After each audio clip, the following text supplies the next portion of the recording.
Hello, comic creators. Welcome to this week's episode of the Comics Connection podcast, where we talk about the business and creative aspects of being a comic book professional. I'm Gamal Hennessy.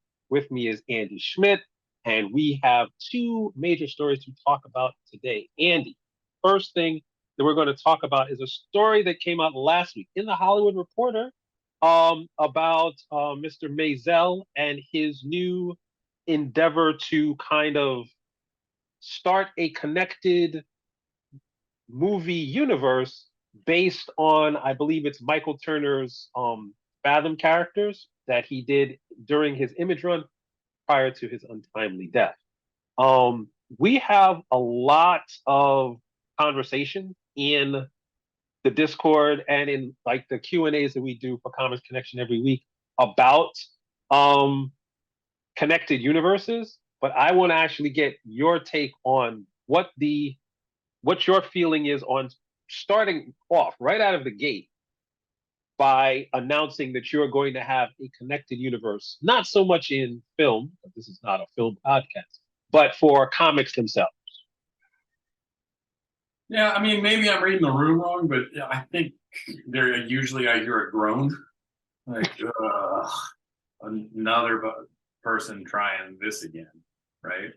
Mm-hmm. Like, it's hard enough to get people to care about one character and one story, like, but to try and just like be like, you're going to care about these because they're all interconnected. Like, that's not why people care about them, right? So it's just, it's classic cart before the horse, to me. Like, if you can get 5 characters that people love and are really invested in, and then they'll follow them to other series or a crossover or something like that, and you build a shared universe organically. You can have that in the back of your head. That's fine, but good gosh, don't come at me with it's a shared universe. Like that's one of the easiest ways to get me disinterested in what you're trying to do, because you're not talking about characters.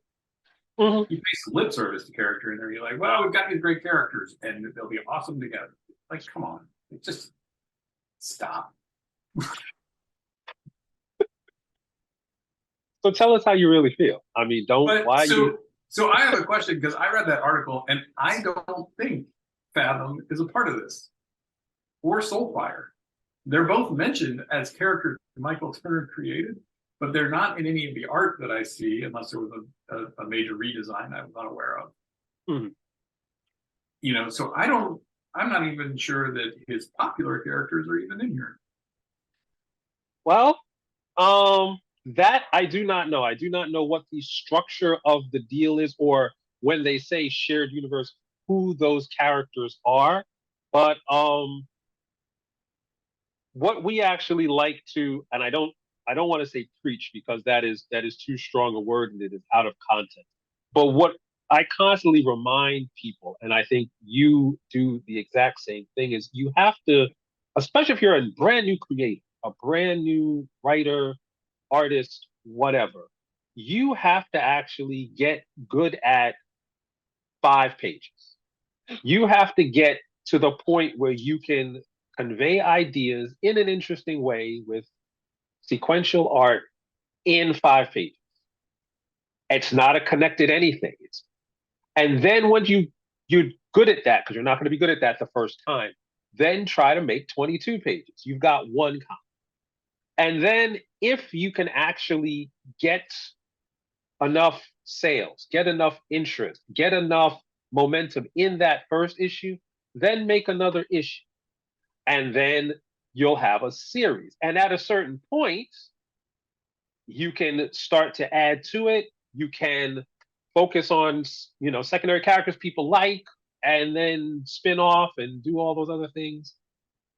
But the idea, my cynical take on it is, the idea of I'm starting a connected universe is a perfect statement for investors in your company, because investors in your company are not necessarily interested in one good comic or one good movie.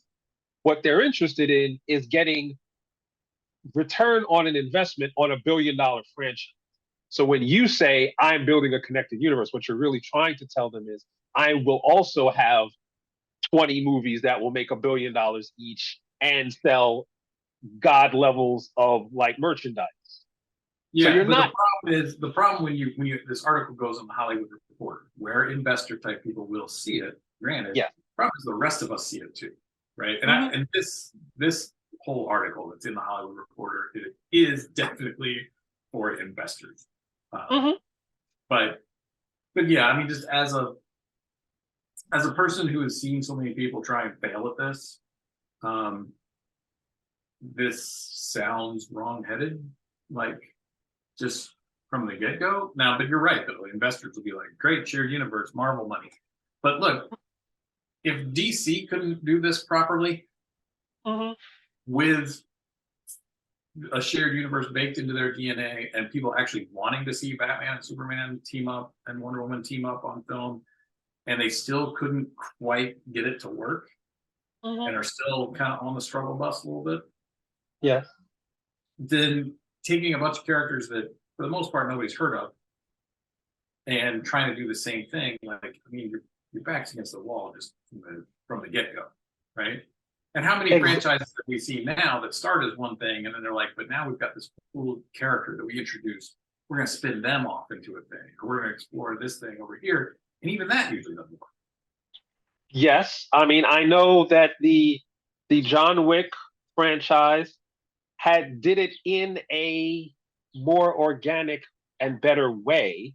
You have one movie that's successful, you have another movie that's successful, and then after like the third or fourth movie, then you start talking about, oh, this TV series on Peacock and this spin-off character movie and that has makes more sense because now you didn't lead with connected universe, you led with somebody killed his dog, which is a story.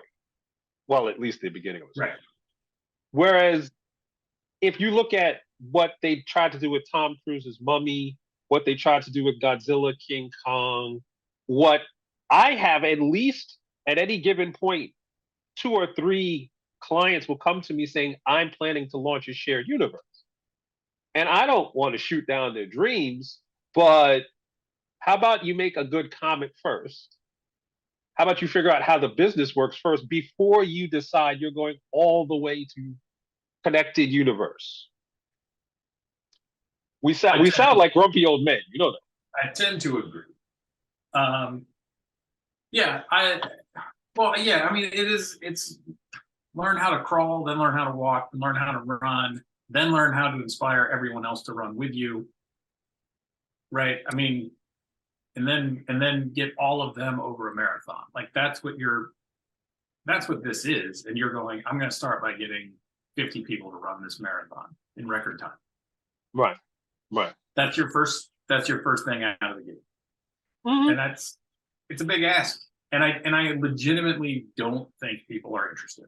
Like I do not think that superhero fans, like I just don't, I think we've heard it too many times and seen it fail too many times. We've seen it work one time. Like even Star Wars, which prior to Marvel was like the biggest thing ever, struggles with spin-offs. You know, the direct sequels they do well, right? Or the direct prequels do well Mm-hmm. financially, maybe not creatively at all time, but even even the Disney Plus shows are they've got a couple that hit, they've got some that really didn't. So it's and you're leading with Star Wars. There are millions of Star Wars fans. Mm-hmm. There are zero fans of this. Well, it's probably not zero. Probably not Okay, zero. there are tens of fans. Look, and Michael Turner himself probably has more fans than these characters have, Yes. right? Um, Mike was a real talent and a really nice guy. I met him several times, and really was great with fans. And he had a unique style that really appealed to a lot of people. So he's got fans. So you start using his name, and I think there's some interest there. But again, you're talking about in comics, big deal. Yeah. Out in the world, not so much a big deal. I don't know. It just seems, yeah. I mean, you talked about the Mummy. with Tom Cruise, which was supposed to be the start of the dark Universal, right? Mhm. But a few years prior to that, Dracula Untold was also supposed to be the start of a creature shared universe thing. Like they tried it a couple of times, and finally Universal was like, "All right, forget it," and they made the Invisible Man remake. That was pretty solid. It was a solid Mhm. horror movie. Mhm. But by then they had already given up on the experiment because they've been burned twice. So Right. basically, what we're saying is conceive of your shared universe, plan for your shared universe, but make a good comic and announce good comic, Yeah. not the whole thing, because you don't have the whole thing. Which actually segues nicely into our second topic.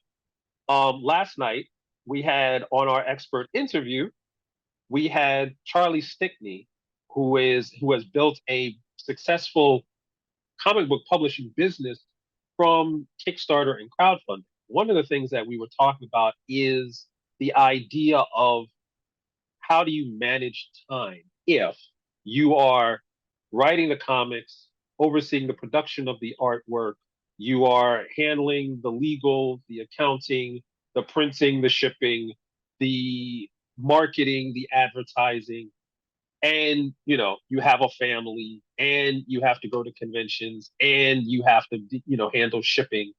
How does that actually work in terms of getting things done on time?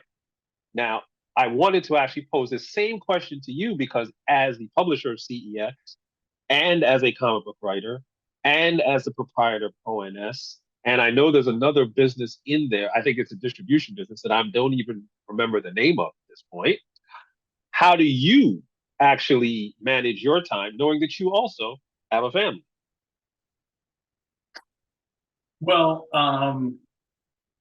it helps to subscribe to the theory that raising children and letting them figure it out on their own, so you never have to interact with them. That's step one. Uh, Okay. Actually, So, when you said this was going to be the topic, I was actually hoping you were just going to explain it to me, and I would sit there and scribble notes, be like, "Oh, okay, this is how I do it." Um, yeah, it's really difficult.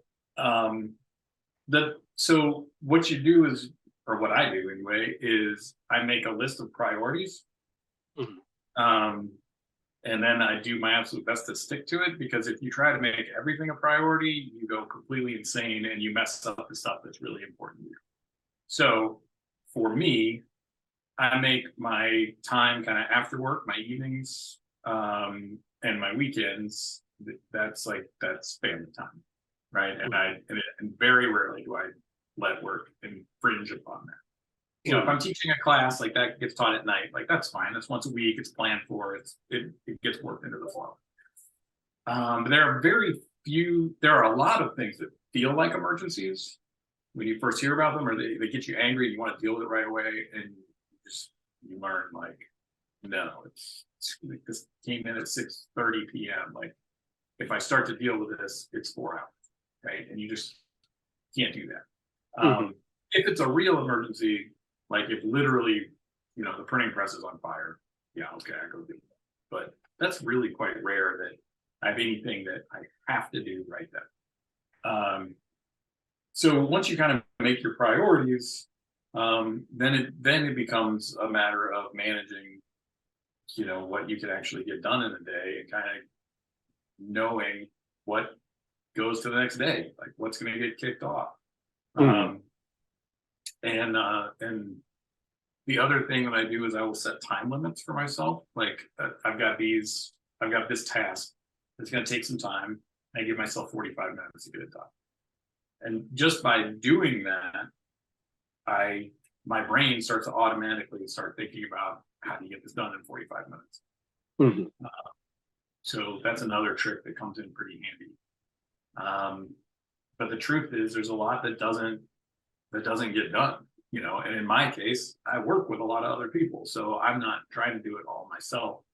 I have to depend on people. So the important thing there is making sure you're working with good people who are good at what they do, but also reliable ones. Otherwise, your day, you don't get to focus on things that you're doing so much as focusing on trying to check in with people all the time to make sure that they're doing what they're supposed to be doing. And Right. that doesn't really interest me, for one thing. Hmm. But it's not easy, you know. I mean, but I'd be lying if I said it was just me trying to do these things. I have an assistant. My wife runs about 90% of the printing business at this point by herself. She's awesome at it. So, you know, and then we've got other people working at CEX. There are other people working at Commons Experience. So, yeah, as it grows, you got to bring in more people to get it all done. I know that we're actually talking internally in Comics Connection about bringing in people to actually scale up that part of the business. But there's only two things that I can actually recommend to anybody who is trying to deal with time management. And this is not really specifically related to comics. This is more related to just like life because we all have to like manage time. And it is that I also have a list of things to get done. But what I always do when I get something new that has to be done, I set a date to that thing and I set a time on that during that day when it will get done. And if I just have a list of things, it's just going to be a list of things that don't get done. So, Andy, there's been a couple of times we've been in Zooms where you've been looking at my calendar instead of the agenda, and you've seen like there's 8 colors and there's like all kinds of things happening at the same time. That's the only way anything gets done because every half an hour, 45 minutes, my phone goes off and says, you have to do this thing in 30 minutes. So whatever you're doing now, figure it out because there's a new thing starting.